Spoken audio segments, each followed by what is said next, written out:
प्रधानमंत्री नरेंद्र मोदी नवी दिल्ली में किसान सम्मेलन में किसान सम्मान निधि 12वीं किश्त करे जारी। 600 किसान समृद्धि केंद्र रो उद्घाटन करवाने साथ भारतीय जन उर्वरक परियोजना की करे शुरुआत।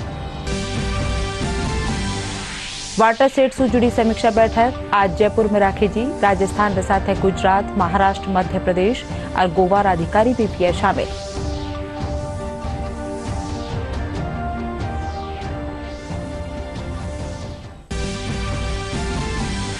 राष्ट्रीय कृमि मुक्त दिवस आज। प्रदेश भर में 119 बरस्तानी टाबरा ने देगी पेट कीड़ा मारवारी दवाई।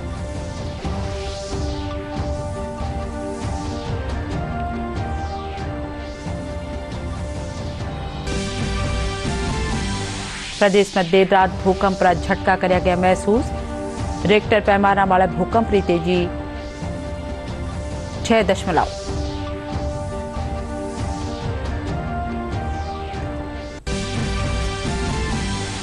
आ प्रदेश में तापमान में उतार चढ़ाव साथ जाड़ानी दस्तक। रात तापमान में आई गिरावट। घणकरी जगह कमो कम तापमान 20 डिग्री सेल्सियस नीचे करियो वियो दर्ज।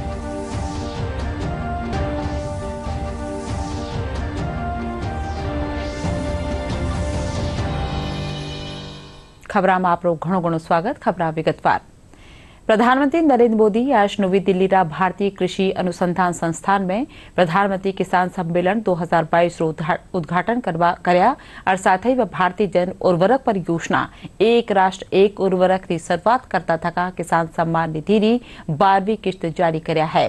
प्रधानमंत्री 600 किसान समृद्धि केंद्र रो भी उद्घाटन करया है। इन मौके पर कहा कि काश्तकारा ने सक्षम बनावा वास्ते सरकार पूरी जुगत कर रही है। किसान सम्मान सम्मेलन का आज उद्घाटन किया। उन्होंने कृषि को और आधुनिक बनाने पर जोर दिया।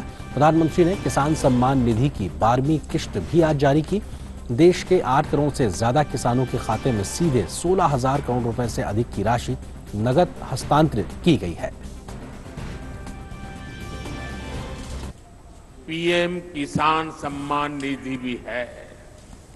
इस योजना के शुरू होने के बाद से 2 लाख करोड़ रुपए से ज्यादा सीधे किसानों के बैंक खातों में ट्रांसफर किए गए हैं। जब बीज लेने का समय होता है, जब खाद लेने का समय होता है, तो ये मदद किसान तक पहुंच जाती है।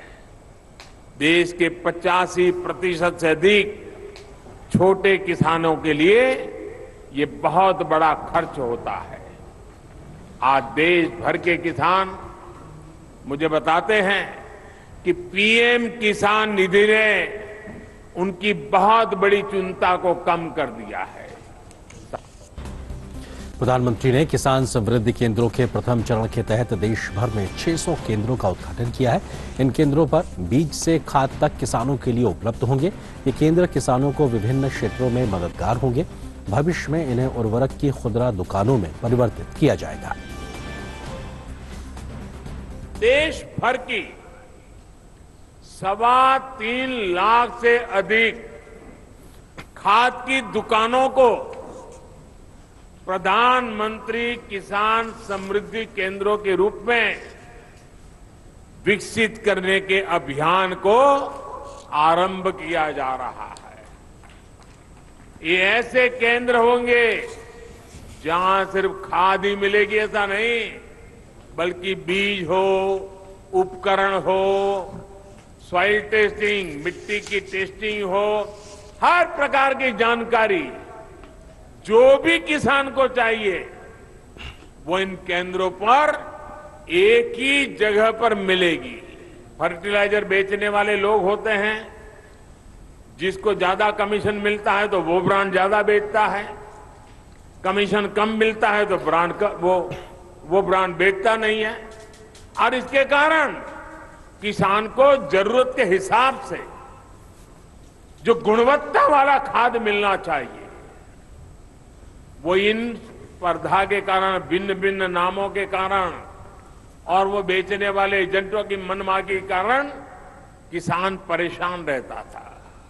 इन सारी समस्याओं को एक साथ एड्रेस किया गया है। अब वन नेशन वन फर्टिलाइजर से किसान को हर तरह के भ्रम से मुक्ति मिलने वाली है और बेहतर खाद भी उपलब्ध होने वाली है। देश में आप हिंदुस्तान के किसी भी कोने में जाइए, एक ही नाम, एक ही ब्रांड से और एक समान गुणवत्ता वाले यूरिया की बिक्री होगी और ये ब्रांड है भारत। साथ ही प्रधानमंत्री ने अंतर्राष्ट्रीय उर्वरक ई पत्रिका इंडियन एज का विमोचन किया। पत्रिका में किसानों की उर्वरकों की कई सूचनाएं उपलब्ध हैं। इसमें कृषि संबंधी कई नई जानकारियां भी उपलब्ध कराई गई हैं। प्रधानमंत्री ने बताया कि साल 2014 के बाद यूरिया उत्पादन में आत्मनिर्भर बनने की शुरुआत की गई है। प्रधानमंत्री ने बताया कि यूरिया अंतर्राष्ट्रीय बाजार में 75 से 80 रुपए प्रति किलो खरीदा जाता है, लेकिन किसानों को सब्सिडाइज करके 5 से 6 रुपए प्रति किलो पर दिया जाता है। ऐसे में आत्मनिर्भर होना इस दिशा में बहुत जरूरी है। इसके लिए एक ओर यूरिया की कालाबाजारी बंद की गई है तो दूसरी ओर 6 बंद पड़े कारखाने शुरू किए गए हैं। इसके अलावा नैनो यूरिया जैसी पहल की गई है ताकि किसानों को सहूलियत हो सके। वन नेशन वन फर्टिलाइजर, इसके रूप में किसानों को सस्ती और क्वालिटी खाद भारत ब्रांड के तहत उपलब्ध कराने की योजना है। ये शुरू हो गया आज। 2014 से पहले फर्टिलाइजर सेक्टर में कितने बड़े संकट थे, कैसे यूरिया की कालाबाजारी होती थी, कैसे किसानों का हक छीना जाता था और बदले में किसानों को लाठियां झेलनी पड़ती थी। हमने यूरिया की 100% नीम कोटिंग करके उसकी कालाबाजारी रुकवाई। हमने बरसों से बंद पड़े देश के 6 सबसे बड़े यूरिया कारखानों को फिर से शुरू करने के लिए मेहनत की है। साथियों, अब तो यूरिया उत्पादन में आत्मनिर्भरता के लिए भारत अब तेजी से लिक्विड नैनो यूरिया, प्रवाही नैनो यूरिया की तरफ बढ़ रहा है। इससे पहले प्रधानमंत्री ने कृषि क्षेत्र में हो रहे नवोन्मेष और स्टार्टअप स्टॉल का अवलोकन भी किया। इस दौरान प्रधानमंत्री ने खेती में उपयोग आने वाले यंत्रों के बारे में जानकारी हासिल की। साथ ही उन्होंने तकनीक के इस्तेमाल में बागवानी उत्पादकों को होने वाली सहूलियतों को भी जाना। प्रदर्शनी में तकरीबन 300 स्टार्टअप आत्मनिर्भर होते भारत की भी वानगी बता रहे हैं। वहीं प्रधानमंत्री कृषि कार्य में उपयोग होने वाले कीटनाशकों, तृणनाशकों की उर्वरकों की भी उन्होंने जानकारी हासिल की। वाटर शेड से जुड़ी क्षेत्रीय समीक्षा बैठक आज जयपुर में राखी। इंडमाई राजस्थान अलावा गुजरात, महाराष्ट्र, मध्य प्रदेश और गोवा अधिकारी शामिल थिया।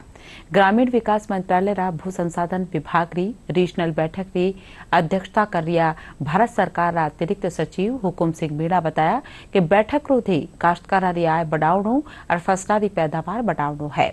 बैठक में पंचायती राज और ग्रामीण विकास विभाग रा सचिव नवीन जैन और भारत सरकार रा ग्रामीण विकास महकमा रा उच्च अधिकारी शामिल थिया। प्रोडक्टिविटी बढ़ाने के लिए, आजीविका प्रोवाइड करने के लिए लोगों को किया जाता है और इसमें आज हम लोगों ने ये सोचा कि ये एक महत्वपूर्ण प्रोग्राम है भारत सरकार का, राज्य सरकारों का। इसमें 5 स्टेटों का या पश्चिमी जोन का बैठक किया गया। इसमें मेन ये हुआ कि कोई राज्य कोई अच्छा कार्य कर रहा है तो उसको दूसरे राज्यों से शेयर किया जाए और कई जगह बहुत प्रभावी परिणाम भी सामने आए। जैसे राजस्थान में वाटर टेबल बढ़ा है, कई जगह फार्म पॉन्ड बहुत पॉपुलर हुआ है जिससे किसानों की आय तो दुगनी हुई है और उसके साथ साथ जब सरप्लस पानी होता है तो उसको स्टोर कर लेते हैं जिससे फसल नष्ट नहीं होती है एक्सेस पानी से, और जब कम पानी होता है तो उसी से सिंचाई भी कर लेते हैं। और कई जगह बताया गया है कि 35 लाख का यदि कई जगह बड़ा तालाब बना है, चेक डैम बना है, तो उससे 50-60 लाख की एक साल में पैदा भी हुई है। जिस प्रकार से पिछले कई सालों में राजस्थान ने GIS मैपिंग को और रिमोट सेंसिंग का इस्तेमाल करते हुए आइडेंटिफिकेशन करके और वाटर स्ट्रक्चर बनाकर किसानों को और गाँववासियों को विभिन्न प्रकार से उनकी खेती को आगे बढ़ाने में मदद की है, उनकी आजीविका को और ज़्यादा बढ़ाया है, ग्राउंड वाटर रिचार्ज हुआ है, या जो पशु हैं उनको पीने के लिए पानी अवेलेबल हुआ है, उसके लिए उन्होंने बहुत प्रशंसा की है। और उन्होंने बाकी स्टेट्स को भी यही कहा है कि राजस्थान से डेफिनेटली इस बारे में बहुत कुछ सीखा जा सकता है। राज्यपाल कलराज मिश्र आज जयपुर राजभवन में 5 देशों में पद स्थापित भारत राजदूत मिलिया। इन दौरान वे प्रधानमंत्री नरेंद्र मोदी की पहल वाले एक जिला एक उत्पादन योजना, अमृत सरोवर योजना और राजस्थान में पैदा होने वाली चीजा निर्यात में बढ़ोतरी और अठन निवेश की संभावना मध्य चर्चा कर्या। राज्यपाल भारत या राजदूता सु विदेशा में राजस्थान खातर संभावनाओं बाबत जानकारी लेना। राजधानी जयपुर में आज ऊर्जा मंत्री भंवर सिंह भाटी सौर कृषि आजीविका योजना पोर्टल की शुरुआत कर्या। इन मौके भाटी कहा कि सौर ऊर्जा रा खेतर में केंद्र और राज्य सरकार योजनाओं ने एक जगह शामिल कर सकली भांतरी जानकारियां इन पोर्टल से ली जा सके है। भाटी कहा कि राजस्थान दूजा राज्य रे मुकाबले सौर ऊर्जा रा खेतर में सब ऊपर है। इन पोर्टल के जरिए सौर ऊर्जा ने खेतीबाड़ी में काम बलेर किन भांत लाभ लियो जा सके है, इनकी पूरी जानकारी मिल सकेला।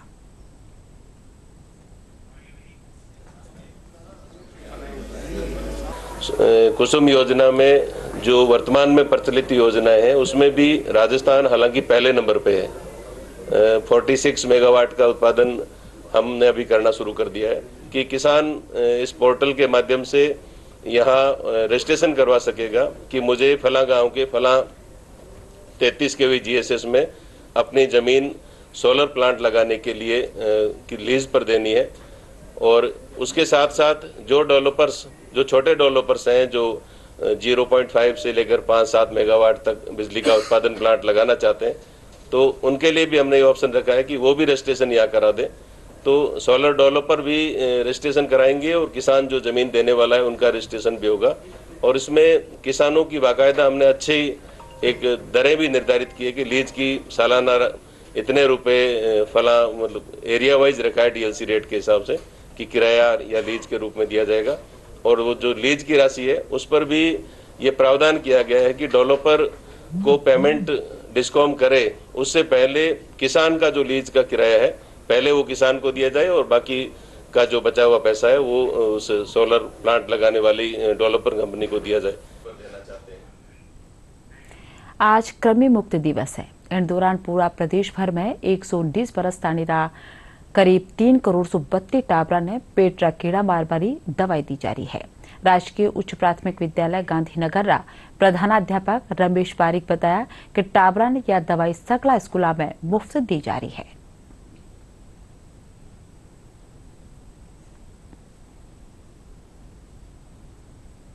सरकार व शिक्षा विभाग के आदेशानुसार राजकीय उच्च प्राथमिक विद्यालय में सभी बच्चों को पेट के कीड़े मारने की दवाई आज खिलाई जा रही है। जो बच्चे आज नहीं आ रहे हैं उनको ये दवाई कल खिलाई जाएगी। अब जो बच्चा ये दवाई खाएगा उसे ये कि बच्चे के जो पेट में जो कीड़े वगैरह है वो सारे खत्म हो जाएंगे। जब बच्चे के पेट में कीड़े खत्म हो जाएंगे तो वो स्वस्थ रूप से ज़्यादा अच्छे तरीके से पढ़ पाएगा। अगर बच्चा स्वस्थ होगा तो देश स्वस्थ होगा, रास्ता स्वस्थ होगा। स्वस्थ बच्चा स्वस्थ रास्ता। कृमिनाशक गोलियाँ खिलाई जा रही हैं। ये गोलियाँ एक कक्षा 1 से लेके 8 तक के बच्चों को, वैसे 1 से 18 साल तक के बच्चों को कृमिनाशक गोलियाँ खिलाई जाती है, जिसमें बच्चे स्वस्थ रहें और उनके पेट के जो कीड़े हैं वो ख़त्म हो जाएं और किसी प्रकार की परेशानी उनको नहीं है, बीमारी से बचे रहें। झुंझुनू में राष्ट्रीय कृमि मुक्त दिवस रे मौके टाबरा ने पेट रा कीड़ा मारवारी दवाई दीगी। जिला रमाय 7,32,000 टाबरा ने दवाई देवारो ध्येय है।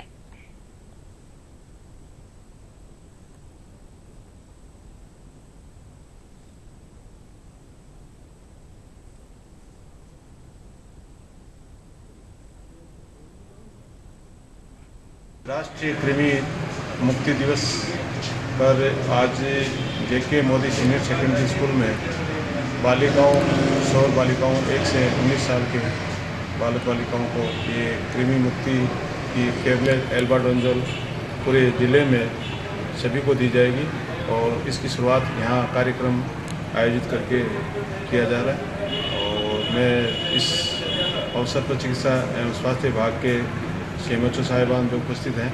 आज राष्ट्रीय कर्मी मुक्ति दिवस है और इस दिवस पर हम सभी 1 साल से लेकर के 19 साल तक के जो भी बच्चे हैं, वो चाहे स्कूल के हों, कॉलेज के हों, मदरसों में हों, आंगनबाड़ी में हों, प्राइवेट में हों, सरकारी में हों, सभी 1 साल से लेकर के 19 साल तक के बच्चों को आज एल्बेंडाजोल की टैबलेट दे करके और कर्मी मुक्त किया जा रहा है। पूरे राजस्थान में ये प्रोग्राम आज चल रहा है और आज हम JK मोदी स्कूल से इसकी शुरुआत हमने की है। आज राष्ट्रीय कर्मी मुक्ति दिवस है। आज हमें कर्मी मुक्त शरीर के लिए एल्बेंडाजोल दवाइयाँ दी गई हैं। कलेक्टर साहब के आने से हमें बहुत ही अच्छा लगा एवं सभी बच्चों को एवं छात्राओं को दवाइयाँ वितरित की गई। सनातन संस्कृति रा दिव्य धाम श्री केदारनाथ और बद्रीनाथ में तेजी से नवो विकास वैर्यू है। केंद्र में मोदी सरकार रा गठन रे पछे केदारपुरी में निर्माण रो काम तेजी से चाल रह्यो है। पहला चरण रा काम ने पूरो कर्यो जा चुक्यो है। अब याने आधुनिक आध्यात्मिक नगरी के रूप में विकसित कर्यो जा रह्यो है। अठे 2013 में आई प्राकृतिक आपदा ने देखता थका इन भाजरी घटनाओं से बचाव खातर त्रिस्तरीय सुरक्षा चक्र बनायो जा रह्यो है। केदारपुरी में विकास रा कामकाज वेबासु जठे स्थानीय लोगों ने रोजगार रा मौका मिलला, वठे सैलाना ने जरूरी सुविधा भी मिलला। देश के लोगों को ऐसा लगा था कि फिर से केदारनाथ धाम और केदार घाटी का पुनर्निर्माण असंभव है। साल 2014 में केंद्र में मोदी सरकार बनते ही केदारपुरी में पुनर्निर्माण के मरहम से आपदा के जख्मों को मिटाने की कोशिशें तेज हुई। प्रधानमंत्री के मार्गदर्शन में केदारपुरी एक नई, सुरक्षित और सुविधायुक्त धार्मिक आध्यात्मिक नगरी के रूप में विकसित हो रही है।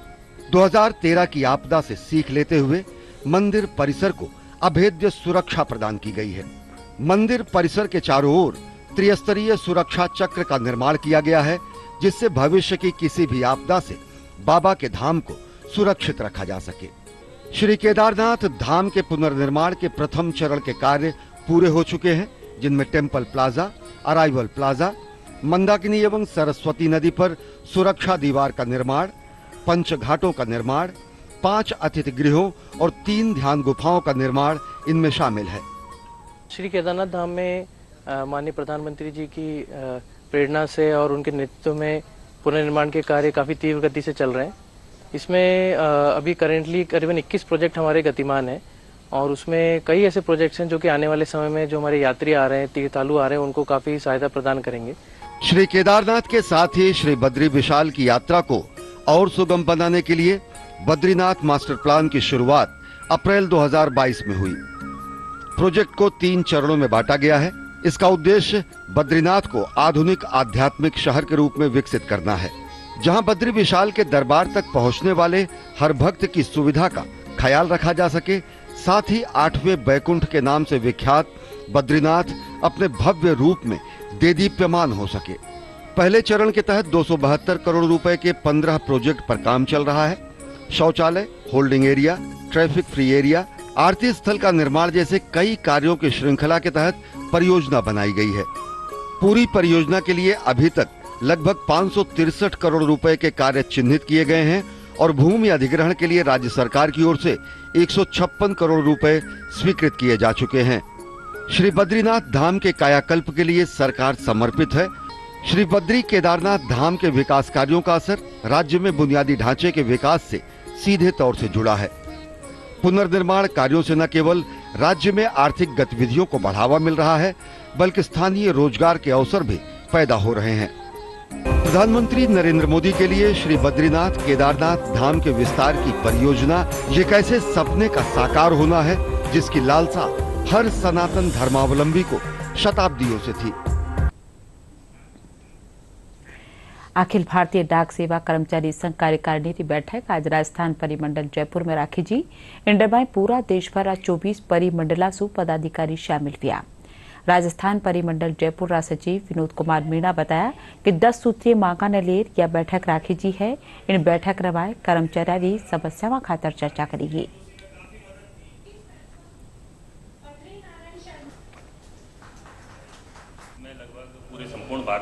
24 परिमंडल से यहाँ डेलीगेट्स आए हैं और हमारी कुछ 10 सूत्रीय मांगों पर यहाँ मीटिंग होगी और अभी यहाँ पर ओपन सेशन चल रहा है। इसमें पहला मुख्य मांग है विकेंद्रीकरण। पोस्टल अकाउंट को विकेंद्रीकरण का प्रोसेस चल रहा है, तो विकेंद्रीकरण के प्रस्ताव को तुरंत प्रभाव से खारिज किया जाना चाहिए। सेकेंडरी हमारी दूसरी मांग यह है कि जो हमारी विभागीय परीक्षा अभी तक नहीं हुई है 3 साल से कोरोना में, अदर सारे डिपार्टमेंट्स में हो रही है, पोस्टल अकाउंट्स में उसे सुचारू किया जाए वापस से और ये विभागीय परीक्षा को वापस चालू किया जाए।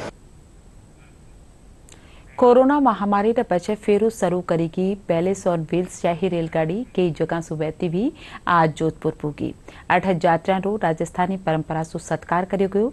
सैलानियों रे मुजब इणसू वारे राजस्थान की सांस्कृतिक विरासत और ऐतिहासिक जगह ने जानवारो मौको मिल रहा है।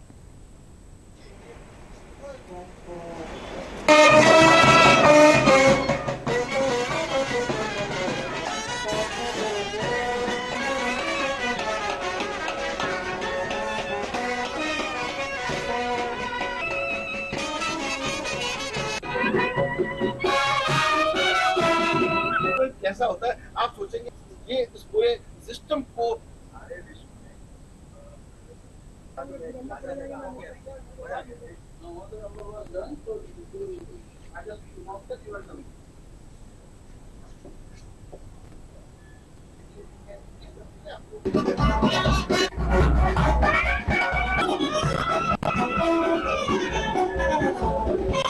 हमारी ब्रांड इमेज बन चुकी है पहले 40 साल में, और क्योंकि इसी से हमको आय का साधन है और सभी पूरे वर्ल्ड में सभी लोगों को ये मालूम है कि पैलेस ऑन व्हील्स पर्यटकों की सुख सुविधाओं के लिए चलाई जाती है।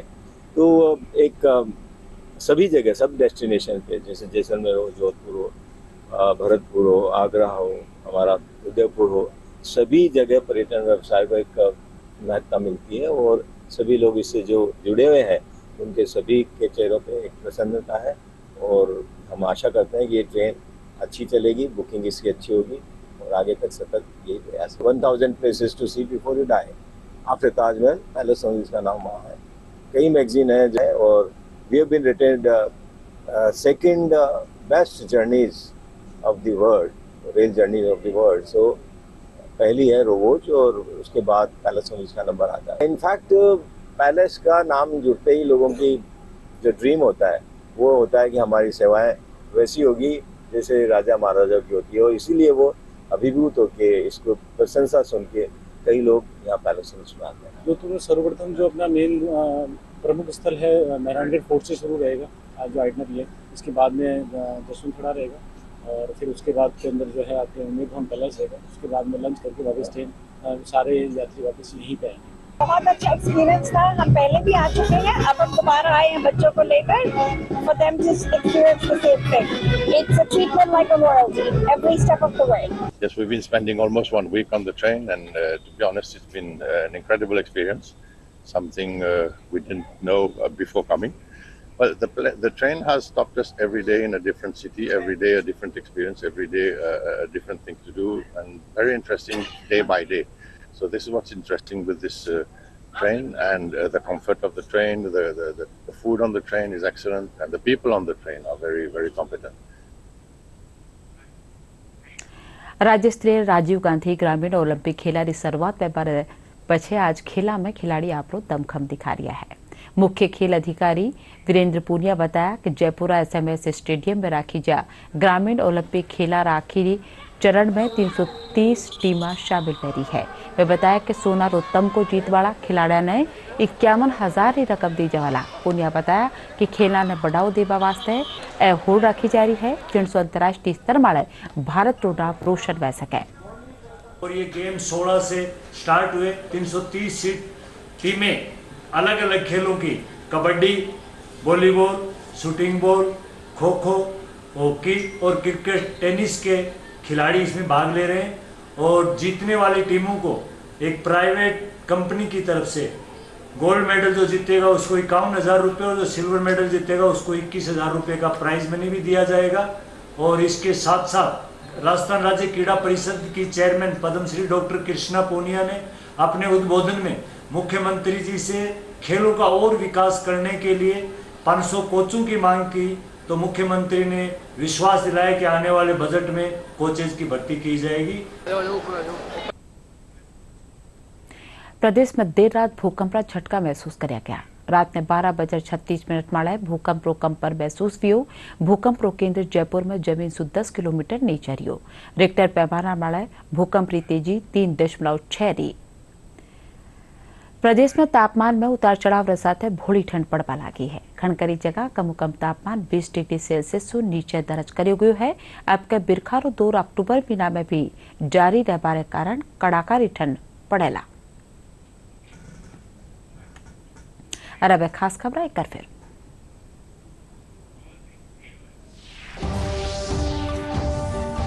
प्रधानमंत्री नरेंद्र मोदी नवी दिल्ली में किसान सम्मेलन में किसान सम्मान निधि री 12वीं किस्त कर्या जारी। 600 किसान समृद्धि केंद्र रो उद्घाटन करवाने साथ भारतीय जन उर्वरक परियोजना री कर्या शुरुआत। वाटर सेट से जुड़ी समीक्षा बैठक में आज जयपुर में राखी जी। राजस्थान के साथ गुजरात, महाराष्ट्र, मध्य प्रदेश और गोवा अधिकारी भी हुए शामिल।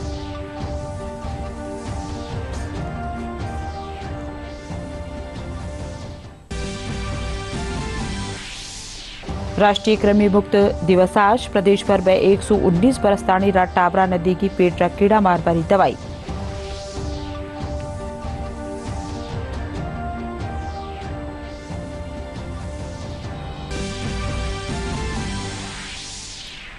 प्रदेश में देर रात भूकंप का झटका करया गया महसूस। रिक्टर पैमाना माळे भूकंप की तेजी 3.6।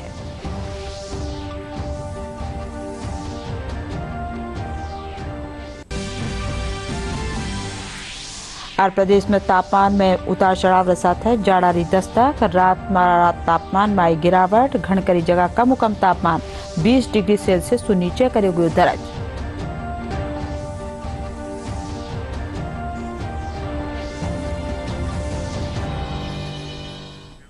इंडा साथ ही यह खबर पूरी सा। नमस्कार।